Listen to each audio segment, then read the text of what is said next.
Mwanamke yote anayejiheshimu huwa na sifa kuu hizi tatu. Ya kwanza, huwa babaishwi na mapenzi kabisa. Yaani huwezi kumkuta na babaishwa na mapenzi hata siku moja katika maisha yake. Sifa ya pili, wanawake wa namna hii waga ni wapambanaji.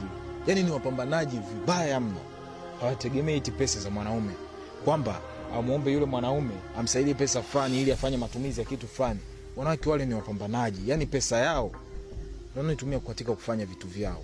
Yaani wanahangaika huku, wanahangaika huku. Na ni wanawake ambao wanafikiaga hatua fulani ya maisha, yani wanafika lenki kubwa sana.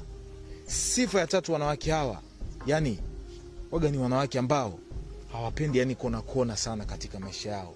Ni wanawake ambao wamenyooka kabisa kwa sababu wanajitunza.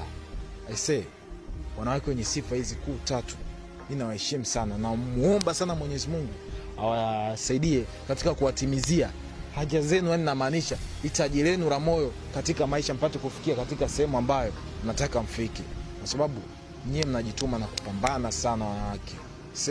Mimi namheshimu sana mwanamke mwenye sifa kuu tatu kwa sababu